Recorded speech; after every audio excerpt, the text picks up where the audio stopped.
Dr. Anthony Harper joining us now with some good news. Dr. Harper, welcome. How are you? I'm very thankful, John. It's great to join you and Andy. And hot issues happening in Washington, D.C. As you know, I was at the White House yesterday talking with the press secretary at a private meeting with her in her office last Friday. That was pretty intense, actually. I had some detailed questions about anti-Semitism, about protecting children being killed in abortion. And she won't answer my questions. She's having a staff person. They promised to give me my answers on this Friday when I'm scheduled to be back there. But it's really a challenging time for America, isn't it? What was talked about in the press meeting yesterday was the violence on the Temple Mount. And I know why it's happening, and I've sent a video to the press secretary and her staff, wondering if they will really pay attention. I hope that they watch the video. So I assume, though, it's a step in the right direction to at least even get a meeting with them, which you had not been able to do up to this point? Right. You know, I tried to get an appointment. Finally got an appointment, got in there, and gave her my questions. They're written down, highlighted in pink, regarding the children and so much more. But just waiting for those answers, trying to make a difference. And it's very intense to be there to report truth, because I meet a lot of reporters that are afraid to ask these challenging questions. Sure. How much time did you actually get, Dr. Harper? 10 minutes, 15 minutes, Maybe an hour? What'd you get? 5 minutes. Okay, 5 minutes. How many protections were there? Were you behind, 3 levels of protective shields and glasses? Did they roll you in a bubble? I mean, how did they let you in? No. I have the freedom to walk right up to her office. So great, as other journalists do. So it's just a matter of being, with God's help, and being persistent.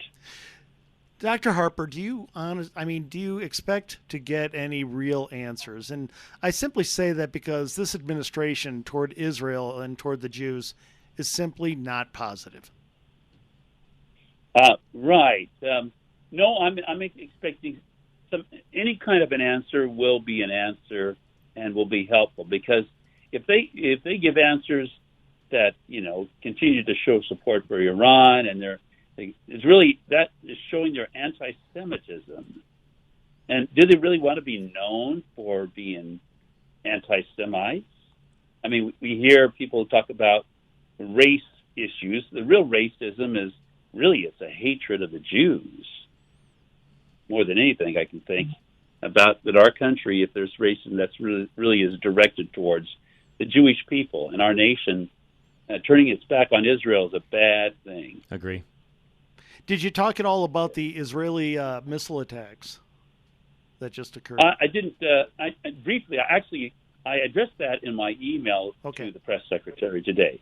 Okay. And more in light of what happened on the Temple Mount. And because in this video that is by Hanania Naftali, people can look him up on the internet, Hanania Naftali, but he's got a great video out about what's really behind all this. And it's Israel is not the culprit in this. It's the Palestinian terrorists, the whole thing. And Iran is behind all this terrorism.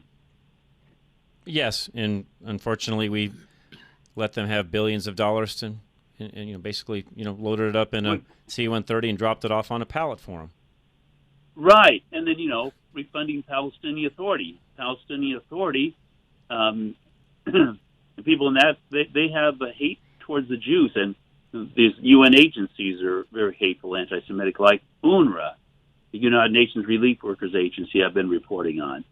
It's very troubling to see how quickly our nation is turning against Israel and against our Judeo-Christian values like life.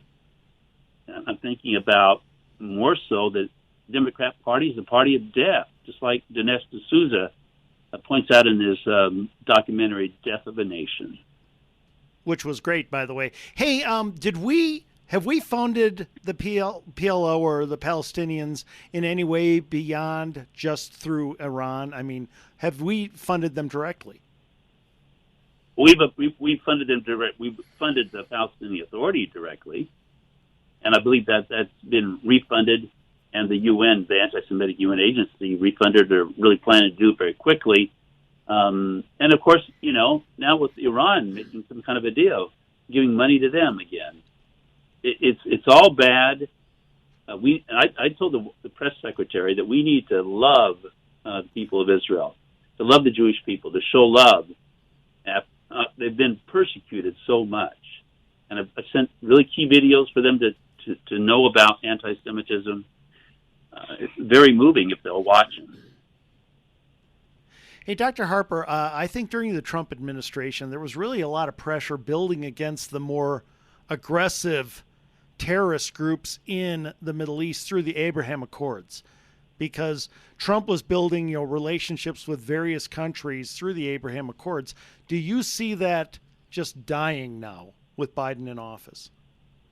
I see it dying, and I've been trying to get an answer from the Biden administration on the outcome of the Abraham Accords, and I haven't been able to get an answer on that either. But when I'm back at when they're on Friday, I will try to address that issue.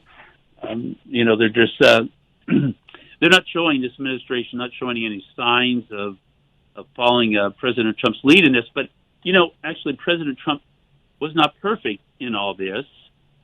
Regarding the peace plan, if you'd noticed, with Jared Kushner, there was a map that shows the Palestinian state right in the center in the heartland of Israel. That's totally unacceptable. There's a warning that God gives through the prophet Joel, chapter 3, verse 2. It says, "For God enters into judgment in the valley of Jehoshaphat, the nations that divide up his land." What kind of role do you think Kushner really played in all this? Because I don't think it was a positive one. Well, there were some good things, but as far as dividing up Israel, that's a bad thing. Yeah. And I know rabbis in Israel that believe that President Trump lost this election because of that peace plan and that map dividing Israel. But the Saudi prince has a lot of influence over Jared Kushner.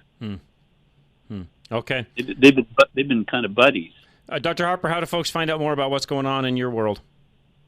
Oh, boy. Very intense, John.